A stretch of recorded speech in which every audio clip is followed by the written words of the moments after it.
What's up, y'all? This your girl, J. Renee with Prison Ride Radio. I hope that you're doing well. This evening, we have a brother on the phone by the name of Cavonza Teasly, and he's an author. He's going to tell us about his books, and we're going to see where we can find them. Hey, bro, how you doing? How you doing? I'm doing well. Thank you. I appreciate you for taking this time to come holler at us. Okay, no doubt. I'm always trying to do everything I can. All right, appreciate that. So we're going to jump right on into it. Tell the people where you from and a little bit about yourself. Okay, well, my name's Cavonza Teasly, but they call me Righteous. I'm from Richmond, Virginia, but I'm currently incarcerated in Virginia also as well, at Lunenburg Corrections. But I was, I grew up in Richmond, and I grew up in the streets, from very young, at least 13 years old, and I, started off in that life of that path, that journey of just straight street life, and I ain't, that's all I knew. So I've been in and out of prison almost my whole life, and now that I'm at an age or maturity now, I'm 47, going to turn 48. I have a lot of experience with a lot of things as far as street life, women, everything that you can name probably. I probably did it. I'm in here also for that type of crime. So I'm right now, as currently doing everything I can to try to help the youth, motivated speaker. I do a lot of talking, facilitating programs and things of that nature, and I'm starting my own programs inside of prison. But most of what I'm proud of is I wrote 2 books, and that's what I'm here today because I'm trying to get people to feel me on my books. I write nonfiction books, Right. and I'm trying to do more. But the books I write is geared towards the youth and the people my age or within that 65, from 18 to 65. That's the people that I'm targeting, for my books, and I'm trying to do everything I can to help, at least with the mindset of inspirational and how to do certain things in life. I can go into a little bit of my books. The You Can't Handle the Truth is one of the books, and that's, like I said, that's targeting women and single women and married women who want to basically just try to learn the opposite sex and how to stay from being a fool. My whole book is based on why men lie, why men cheat, why men get married knowing they're gonna cheat. These are the certain titles of certain chapters in the book that I focus on because I feel like I really did it for my parents. I really did it for my sisters and people that I know that was getting tired of men lying to them and all that. And basically to do what Steve Harvey didn't do, because I read his book, and the book that he wrote, he seemed like he didn't tell a lot of things that should have been told. So that's what my book was focused on, to try to really get into the truth and stop all the lies and all the things that men do, especially from here in prison and out there. I just try to target that more so than anything. And it's an inspirational book for all of them. Like for men and women, men to learn about women and all the questions and answers you might want to ask, because I asked a lot of questions from women during my life experience with women. And I'm really no man, so I really broke down a lot of things that we do, whether they like it or not. I might, rock a few telefellers, but hey, that's what I was here for. I'm trying to, make something happen with the understanding of stop lying. That's my basic focus, stop lying. And the truth will set you free for real. And within the mind, spirit, and so my the art and hustling, I'm basically breaking down the mind and the body and how to become one. And meaning that you take your hustling skills or your mindset, because anybody can learn how to hustle.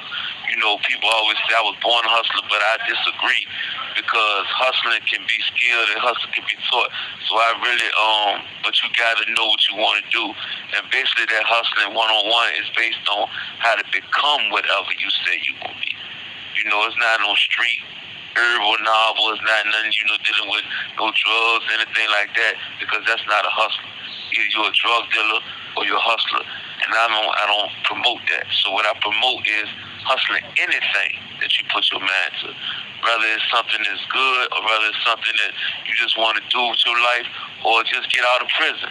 Like me, I'm trying to hustle, get out of prison, hustling the system, hustling anything that you want to do in your life and bring it forth into making your will become your action or making your action become your will. In other words, your desire feeds the will. And that's what I'm breaking down. You know, how to become what you say you are. Don't say you're going to do something and don't do it. This is how you bring stuff into fruition. You're trying to learn how to be a hustler. And I taught you how to be a hustler or a scrambler.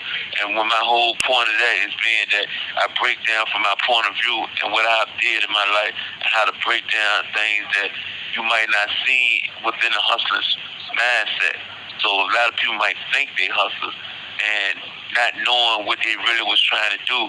This book will help you stay focused and it's like a balance. So, you're going to read it, and if you fall victim to something, it'll teach you what hustlers, how to not fall victim to a hustler scheme, not fall victim to a hustler lie. It's all that in one. This is what I'm basically focused on in that book. So anybody that was interested in either one of them or want to try to better themselves, both of the books is for that point, right? So that it's really trying to better yourself, make you a better person. And I know that for being locked up for a long time, I know how to become a better person. A person told me one time, stop being bitter, be better. And that's what I had to do, and this is what I'm trying to bring to the table. All right, for sure. That's a great breakdown. I appreciate that. So where can people find your books? On Amazon. They can find it on Amazon. That's the only place it's in right now. You look up back Cavonza Teasly, but it's on Amazon. That's right now, and it's been there for about a year, so it's fairly new. Okay. Is there anything that you're currently working on, or that we can expect in the future from you? Yes, I really want to. I'm doing plays, and I really want to start doing movies too. I wrote a few movies that I want to actually try to get somebody to publish. I heard about, a lot of people out there trying to help people, publish movies and that. And so I'm reaching out for that. I'm very good. I'm very talented in writing movies and plays. I wrote 2 plays. I started the first school of performing arts in Virginia prison system, a Buckingham Correctional Center. That was the first school of performing arts. That's me. And they still going on to this day. And I wrote like 10, 15 plays for that school, but what I'm trying to, get out there is a play called Trivium and a play called Thank You, Lord. And, these 2 plays, I know it can go mainstream. I wrote a couple of movies that I'm trying to get out also. And that's what my talent is based on. Like, I really want to continue to write books and continue to write movies, continue to write plays. And hopefully I can, get somebody that can back me and we can make things happen. That's my own focus right now. Trying to, get into the industry, even though it's hard from inside. But that's my mainstream, is trying to get into the industry from in here. All right, I can definitely dig that. Congratulations on, having your books published and, moving into the movie stuff. What made you want to decide to go into film? You said, what made me do what? What made you decide to go into film? Oh, the film? Because I'm saying, to be honest with you, I see a lot of films that, you become a critic in prison, When you're in prison, you become a real critic because you sit there and analyze a lot of things. And I see a lot of movies that I know could have been much better, could have been better written. Like a lot of movies out there, they seem like it's poorly written because they rush it or because they got money.